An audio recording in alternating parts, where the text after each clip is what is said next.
Hello everyone, मैं अनिल चौधरी आज आपके लिए लेके आया हूँ केमिकल इक्विलिब्रियम का लेक्चर नंबर 12। इस लेक्चर में हम बात करेंगे कि वेपर प्रेशर क्या होता है और वेपर प्रेशर किन किन बातों के ऊपर डिपेंडेंट होता है और वेपर प्रेशर से रिलेटेड किस तरह के क्वेश्चन बनते हैं। उसके बाद में नेक्स्ट टॉपिक में हम पढ़ेंगे रिलेटिव ह्यूमिडिटी कि रिलेटिव ह्यूमिडिटी क्या होती है। तो चलो अब हम स्टार्ट करते हैं वेपर प्रेशर। अब देखो वेपर प्रेशर होता क्या है। तो जैसे मान लीजिए कि ये कंटेनर है और इस कंटेनर में हमने पानी भर दिया, ठीक है, और ये जो वाटर है वो एक पर्टिकुलर टेम्परेचर T के ऊपर है। अब देखो क्या होता है कि हर लिक्विड के हर टेम्परेचर के ऊपर वेपर फॉर्म में जाने की टेंडेंसी होती है। अब अगर मान लीजिए हम पानी के बारे में बात करें तो ऐसा नहीं है कि पानी है वो 100 डिग्री सेंटीग्रेड के ऊपर ही सिर्फ वेपर बनाएगा।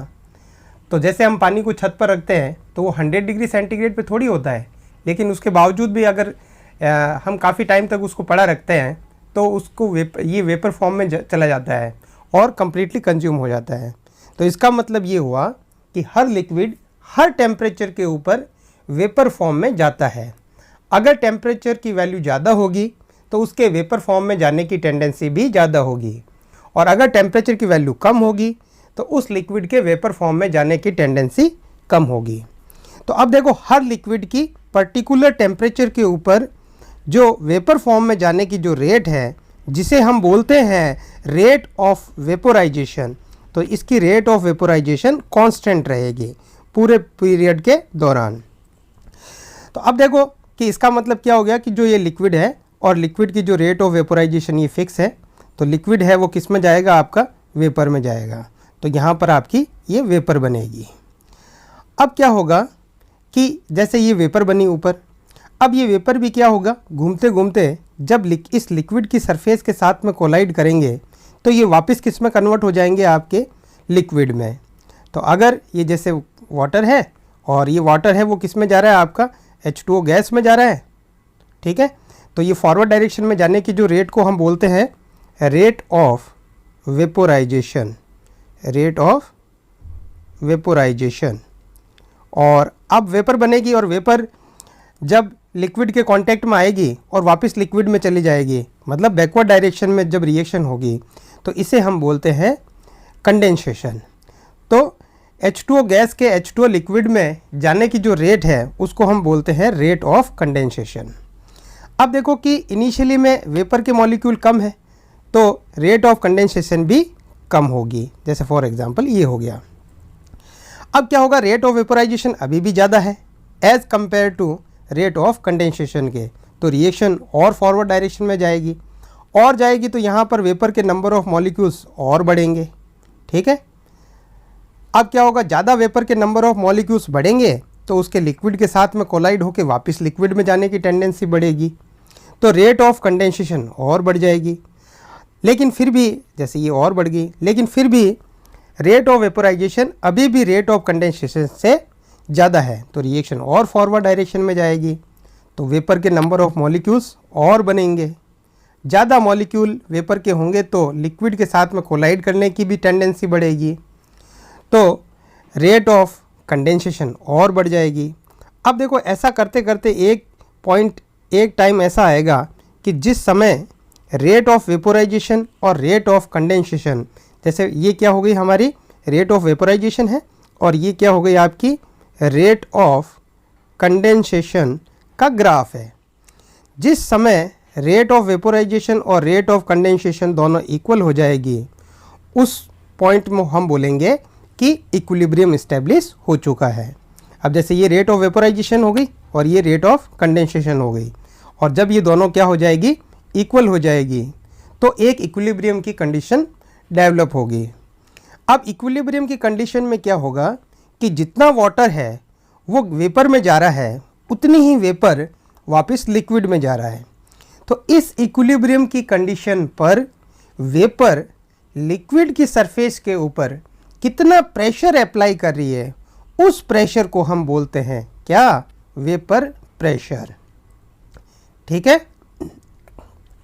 चलो अब हम बात करते हैं सेकंड कि जो वेपर प्रेशर है वो वेपर प्रेशर डिपेंड किन किन बातों के ऊपर करता है। तो देखो, वेपर प्रेशर सबसे पहले डिपेंड करता है nature of liquid. Nature of liquid का मतलब होता है कि लिक्विड के मॉलिक्यूल के बीच में फोर्स ऑफ अट्रैक्शन कैसा है। अब जैसे हम बात करें कि एक वाटर ले और जैसे पेट्रोल और डीजल के बारे में बात करें, तो वाटर के मॉलिक्यूल में क्या होता है, हाइड्रोजन बॉन्डिंग होती है। वो एक डाइपोल डाइपोल अट्रैक्शन होता है H2 के मॉलिक्यूल में, तो उनके बीच में फोर्स ऑफ अट्रैक्शन की वैल्यू बहुत ज़्यादा होती है। इसलिए वाटर के वेपर फॉर्म में जाने की टेंडेंसी बहुत ही कम होती है एज़ कंपेयर टू पेट्रोल और डीजल के। जबकि पेट्रोल और डीजल ये क्या होते हैं आपके, इनमें क्या होता है कि नॉन पोलर कार्बन की चेन होती है। तो इसमें जो फोर्स ऑफ अट्रैक्शन होता है कौन सा होता है, लंदन फोर्सेस होता है, जिसकी वैल्यू कम होती है। इसका मतलब हुआ कि पेट्रोल और डीजल में जो भी मॉलिक्यूल्स हैं उनके मॉलिक्यूल्स के बीच में फोर्स ऑफ अट्रैक्शन कम होगा। अगर फोर्स ऑफ अट्रैक्शन कम होगा तो उनके वेपर फॉर्म में जाने की टेंडेंसी ज़्यादा होगी। इसी वजह से हम बोलते हैं कि पेट्रोल और डीजल के वेपर फॉर्म में जाने की टेंडेंसी ज़्यादा होती है। तभी देखो, पेट्रोल और डीजल को हम अगर कुछ टाइम के लिए खुला छोड़ देते हैं तो ये कंज्यूम हो जाता है। क्यों कंज्यूम होकर जाएगा कहाँ, तो ये एक्चुअली में वेपर फॉर्म में चला जाता है। जबकि पानी की जो रेट ऑफ वेपोराइजेशन कम होती है। तो इसमें हमने देखा नेचर ऑफ लिक्विड कि लिक्विड के मॉलिक्यूल के बीच में फोर्स ऑफ अट्रैक्शन कैसा है। अगर फोर्स ऑफ अट्रैक्शन कम होगा तो वेपर फॉर्म में जाने की टेंडेंसी ज़्यादा होगी, और अगर फोर्स ऑफ अट्रैक्शन ज़्यादा होगा तो वेपर फॉर्म में जाने की टेंडेंसी कम होगी। सेकंड है, वेपर प्रेशर डिपेंड्स करता है वो टेम्परेचर। अब देखो, अगर टेम्परेचर ज़्यादा होगा तो लिक्विड के मॉलिक्यूल के पास में जो एनर्जी होगी वो ज़्यादा होगी, और लिक्विड के मॉलिक्यूल के बीच में अगर एनर्जी ज़्यादा होगी तो उनके वेपर फॉर्म में जाने की टेंडेंसी भी ज़्यादा होगी। तो अगर टेम्परेचर ज़्यादा होगा तो वेपर प्रेशर भी ज़्यादा होगा।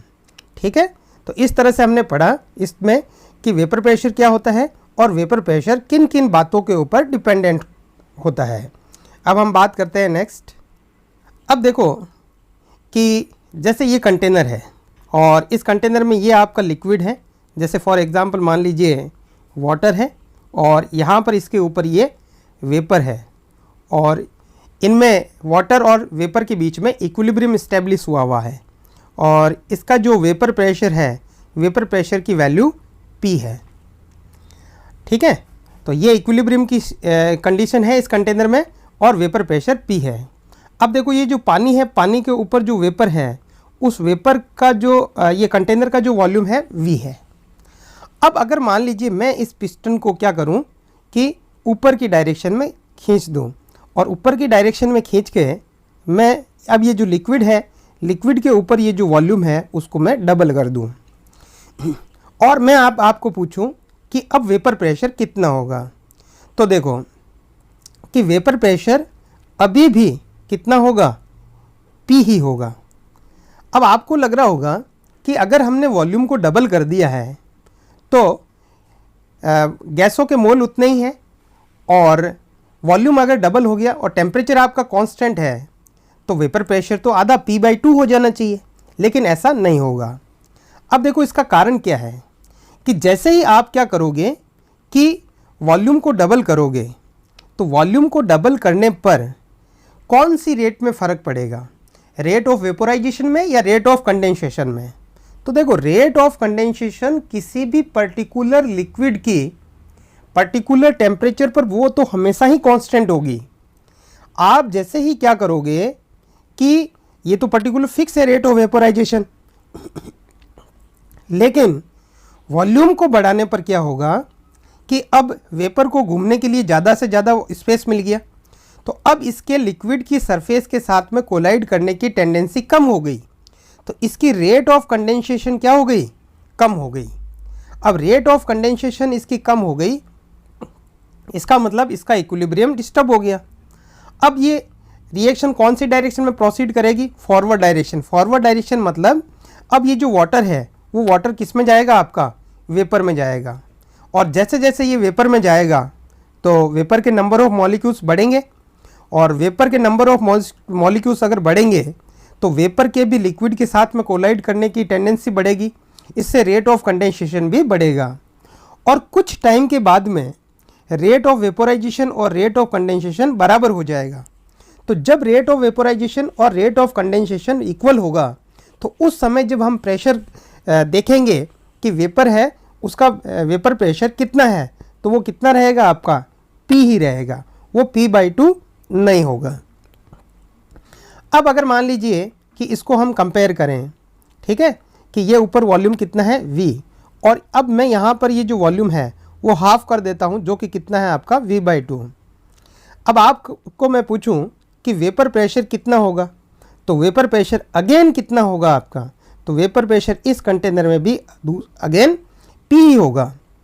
अब होगा क्यों P, तो देखो कि जैसे ही आपने क्या किया, कंटेनर के वॉल्यूम को आधा किया, तो कंटेनर के वॉल्यूम को हाफ करने पर क्या होगा कि लिक्विड की रेट ऑफ वेपोराइजेशन तो सेम ही रहेगी, लेकिन वॉल्यूम कम करने पर क्या होगा कि वेपर जो है उसको घूमने फिरने के लिए कम स्पेस मिलेगा। तो इस वेपर के लिक्विड में जाने की जो टेंडेंसी है, लिक्विड में जाने की जो रेट है, वो रेट बढ़ जाएगी। इसका मतलब कि वॉल्यूम को कम करने पर रेट ऑफ कंडेंसेशन बढ़ गई। तो अब आपको, अगर आप ये पिस्टन को सडनली नीचे जाते हैं तो एकदम प्रेशर आपका बढ़ जाएगा, लेकिन कुछ टाइम के बाद में प्रेशर कितना हो जाएगा, वापस P हो जाएगा। तो आपने मान लीजिए सडन एकदम से पिस्टन को नीचे लेके आ गए, तो पिस्टन को अगर नीचे लेके आ गए तो रेट ऑफ वेपोराइजेशन तो पर्टिकुलर लिक्विड की पर्टिकुलर टेम्परेचर पर हमेशा ही कांस्टेंट होगी, लेकिन एकदम से वॉल्यूम नीचे लाने पर रेट ऑफ कंडेंसेशन बढ़ जाएगी। अब रेट ऑफ कंडेंसेशन बढ़ जाएगी, इसका मतलब क्या हो गया कि इस रिएक्शन का इक्विलिब्रियम डिस्टर्ब हो गया। तो डिस्टर्ब हो गया तो अब ये क्या होगा, रिएक्शन कौन सी डायरेक्शन में जाएगी बताओ आपकी, तो रिएक्शन जाएगी बैकवर्ड डायरेक्शन में। अब बैकवर्ड डायरेक्शन में जाएगी मतलब क्या हो गया, वॉल्यूम कम हो गया तो गैसों के नंबर ऑफ मोल्स भी कम हो गए, ठीक है। और ये प्रोसेस कब तक चलेगा, जब तक कि रेट ऑफ वेपोराइजेशन और रेट ऑफ कंडेंसेशन दोनों इक्वल नहीं हो जाती।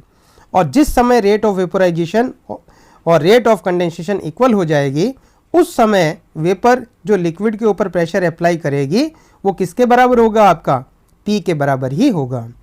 तो इसमें हमने देखा कि चाहे पिस्टन को आप ऊपर ले जाओ चाहे पिस्टन को नीचे ले जाओ, वेपर प्रेशर की वैल्यू हमेशा सेम ही रहेगी। अब देखो कि वेपर प्रेशर पे बेस्ड किस टाइप का क्वेश्चन बनता है। अब जैसे ये कंटेनर है और इस कंटेनर के अंदर नीचे ये वाटर है, और ये जो वाटर है, वाटर के ऊपर क्या है, वेपर है। तो ये जो वाइट कलर में है वो आपकी वाटर की वेपर है, और ये जो रेड कलर में है वो ऑक्सीजन गैस है। तो ये वाटर के ऊपर एक तो वेपर हो गई, एक क्या हो गई, ऑक्सीजन गैस हो गई। अब देखो ये जो टोटल प्रेशर है, वो टोटल प्रेशर आपका कितना है, 1.5 atm, और वेपर प्रेशर कितना है, 0.5 atm, और वाटर के ऊपर जो वॉल्यूम है वो वॉल्यूम कितना है, V। तो आप देखो कि इस टाइप के क्वेश्चन को हम किस तरह से करेंगे कि जो P total is equal to क्या होगा आपका, P of O2 plus vapour pressure. तो ये है 1.5 इज इक्वल टू कितना होगा, P ऑफ O2 प्लस 0.5। तो P ऑफ O2 कितना होगा आपका इस कंटेनर के अंदर, 1 atm होगा। अब आपने क्या किया है कि ये जो पिस्टन है इसमें पिस्टन को नीचे लेके आया हूँ, और पहले ये वॉल्यूम कितना था आपका, V था, और अब कितना हो गया आपका, V/2 हो गया। तो अब पूछा है कि वाटर के ऊपर जो प्रेशर है वो प्रेशर कितना हो जाएगा। तो अब ध्यान से देखो कि वापस क्या होगा कि जो P total is equal to क्या होगा, vapour pressure plus P of O2।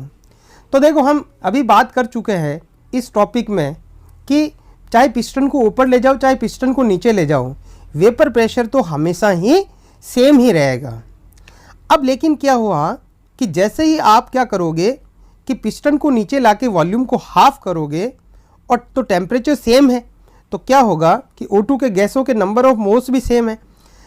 ठीक है कि मतलब पिस्टन को नीचे लाने पर O2 के कुछ मॉलिक्यूल पानी में सॉल्युबल होंगे, लेकिन उसकी वजह से O2 के नंबर ऑफ मोल्स में कोई खास फर्क नहीं पड़ेगा। तो जो O2 गैस है उसका जो प्रेशर है वो प्रेशर कितना हो जाएगा, इनिशियली में जितना प्रेशर था उसका डबल, क्योंकि वॉल्यूम आपने हाफ कर दिया, टेम्परेचर सेम है, मोल्स सेम है, तो प्रेशर कितना हो जाएगा आपका O2 का अब नया, तो P ऑफ O2 डैश हो गया 2 atm। तो P टोटल कितना हो जाएगा आपका कंटेनर में, वेपर प्रेशर जो कि कितना है आपका 0.5, और P ऑफ O2 कितना है आपका 2 ATM, तो P total is equal to कितना हो जाएगा आपका 2.5 ATM। तो जैसे ही आप वॉल्यूम को हाफ करोगे total pressure over the container कितना होगा 2.5 ATM। तो वेपर प्रेशर तो सेम टू सेम ही रहेगा, ये चेंज नहीं होगा, सिर्फ गैसों के जो गैस की वजह से जो प्रेशर है वो डबल हो गया। तो इस तरह से इस टॉपिक में हमने देखा कि वेपर प्रेशर क्या होता है, किसके ऊपर डिपेंडेंट होता है, पिस्टन को ऊपर या नीचे ले जाने पर वेपर प्रेशर में कोई भी चेंज नहीं होगा और इस पे बेस्ड किस टाइप के क्वेश्चन बनते हैं। अब हम नेक्स्ट बात करते हैं रिलेटिव ह्यूमिडिटी। तो देखो रिलेटिव ह्यूमिडिटी को हम किससे रिप्रेजेंट करते हैं, RH से। तो रिलेटिव ह्यूमिडिटी होती क्या है, तो रिलेटिव ह्यूमिडिटी होता है partial pressure of H2O vapour at certain temperature. तो P of partial pressure of H2O upon vapour pressure, vapour pressure भी कौन से टेम्परेचर पर, उसी पर्टिकुलर टेम्परेचर के ऊपर जिसके ऊपर आपने वेपर प्रेशर को लिया है, और इनटू 100। अब देखो कि जो वेपर प्रेशर है वो हमेशा ही किसी पर्टिकुलर लिक्विड के लिए पर्टिकुलर टेम्परेचर के ऊपर हमेशा ही ये क्या रहेगा आपका कांस्टेंट रहेगा, जबकि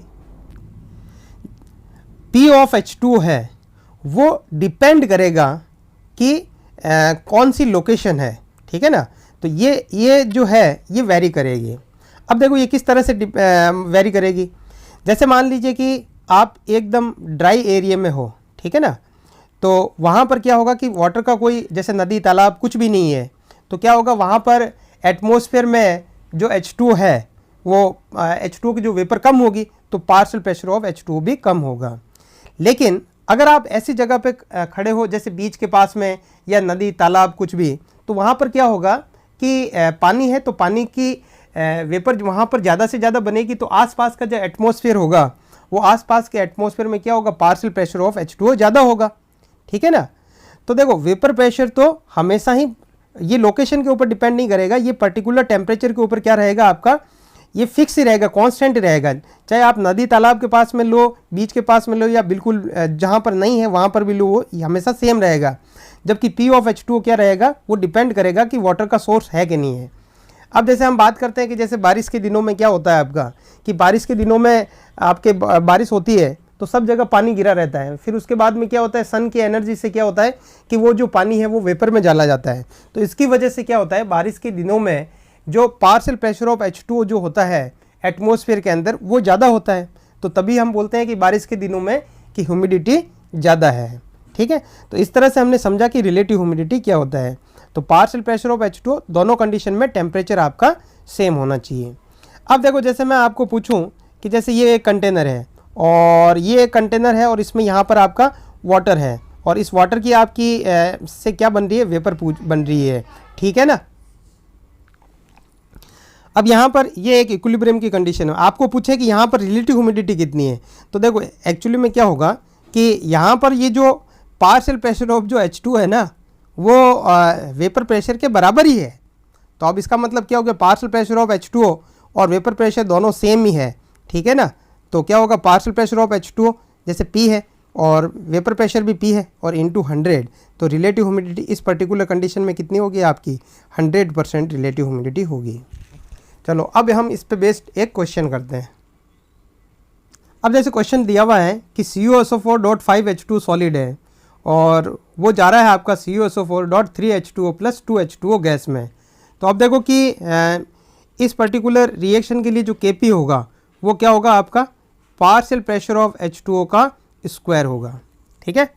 और ये जो Kp दिया हुआ है ये Kp कितना है आपका 1.084 इंटू 10⁻⁻⁴। तो जब हम रूट लेंगे तो ये क्या हो जाएगा आपका, तो P of H2O is equal to कितना होगा आपका, तो रूट ऑफ 1.084 हमें गिवन है, ये कितना है आपका 1.042 इंटू 10⁻⁻2 ATM। और अब इसको हम mm ऑफ Hg में चेंज करते हैं, तो P of H2O is equal to 1.042 into 10⁻⁻2 into 760, ये mm ऑफ Hg हो गया, ठीक है। तो जब हम इसको सॉल्व करते हैं तो ये अप्रोक्सीमेटली किसके बराबर आएगा आपका 8 mm ऑफ Hg के बराबर होगा, ठीक है।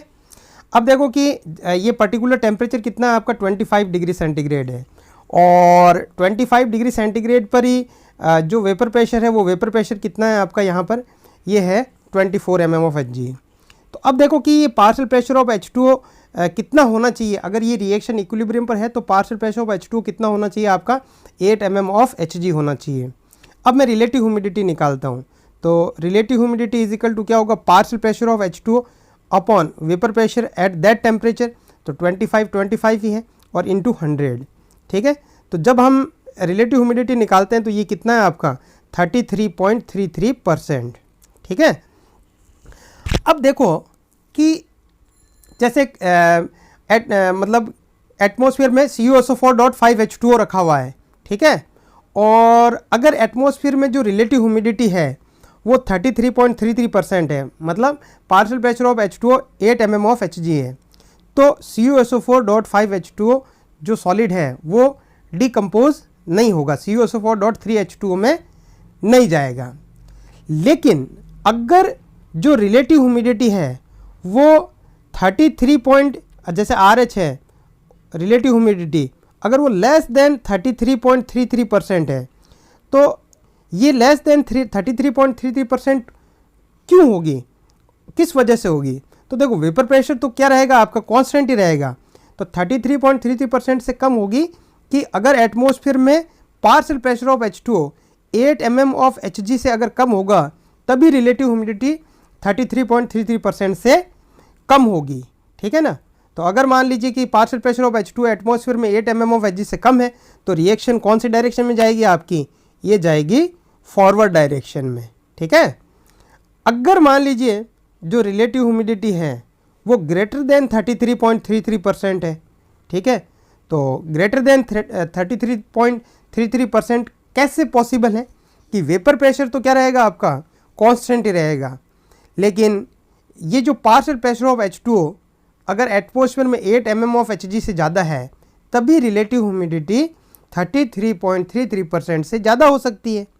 तो इसमें क्या होगा कि जो रिएक्शन है वो कौन सी डायरेक्शन में जाएगी आपकी, ये बैकवर्ड डायरेक्शन में जाएगी। तो अगर हमको रिएक्शन को फॉरवर्ड डायरेक्शन में ले जाना है तो partial pressure of H2O 8 mm of Hg से कम होना चाहिए, या दूसरे शब्दों में कहें तो जो रिलेटिव ह्यूमिडिटी है वो लेस देन 33.33% से कम होनी चाहिए। तो इस तरह से हमने रिलेटिव ह्यूमिडिटी पढ़ा और उससे रिलेटेड ये क्वेश्चन किए हैं। तो अब इस लेक्चर को हम यहीं समाप्त करते हैं। अगर आपको मेरा वीडियो अच्छा लगा तो वीडियो को लाइक और चैनल को सब्सक्राइब ज़रूर करना।